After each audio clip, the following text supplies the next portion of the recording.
Jo. Kijk eens. Jo. Uw.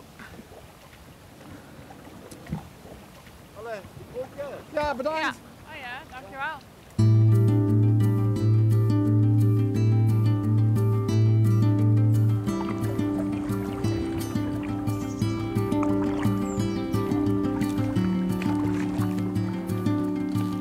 Eigenlijk hoeft ze gaan niet te peddelen. Wat zei ze, 2 uur op het water? Ja. In dit tempo redden we dat in een kwartiertje. Oh ja, nou, 10 kilometer. Al 10 kilometer.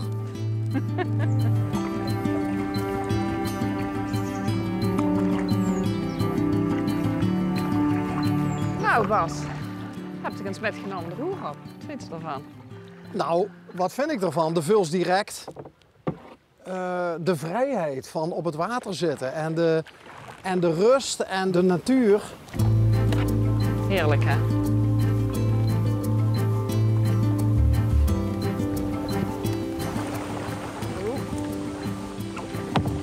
Oh.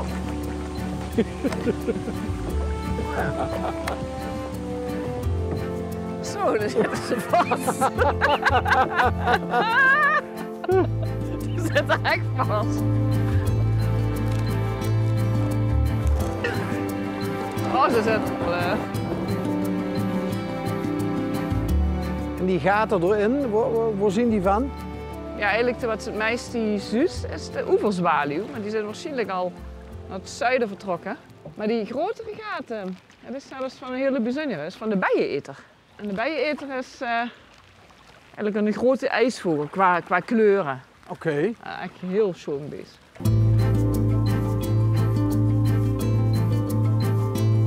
Kijk eens hier, de bever heeft hier de populier omgeknakt. Zo zacht houdt hij het er zo om. Oh, kijk. Oh, aalscholvers. Kijk, 2 aalscholvers.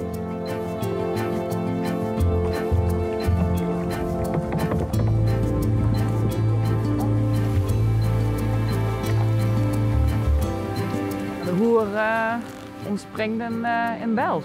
En dan maakt er een fijn bochtje en dan komt er via de Eifel komt er hier de grens over. En dan van hieruit gaat er nog 20 kilometer heel erg meanderend tot in de Maas.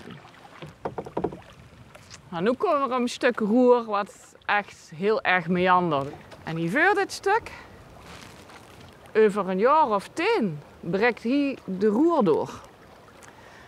Dat meanderen, dan gaat het water botsen tegen de wijn aan, door de snelheid. En zeker bij het hoogwater komt natuurlijk nog meer water hier doorheen. En dan kalft de rand af, daarom zitten al die wijn hier. En achter die legere buim dan, daar struimt alweer de roer. Dus wat krijg je dan? Dat die dadelijk uiteindelijk recht doorgaat.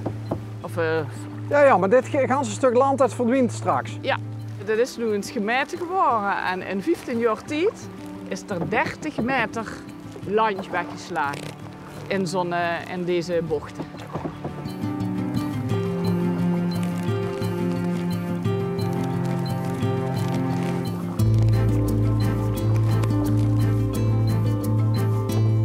Maar wat heel chic is, moet je eens kijken hier, wat zie je allerlei lagen, het is heel duidelijk zus. En die zussen dus ook de kezellagen. Oh, wacht eens even. Daar heb ik ooit al eens een keer iets verteld over dat ze aan de kleur kezel kan zien. Was witte kezel niet voor de Rijn? Ja, klopt. En de Rijn ontspringt in Zwitserland en daar hebben ze veel kwart. En dan zus eigenlijk aan de kezelen. Op een mijnwerk zitten er op heel veel plekken, komt dat aan de bovengrond. En hier is ze ook heel mooi, de kezelen.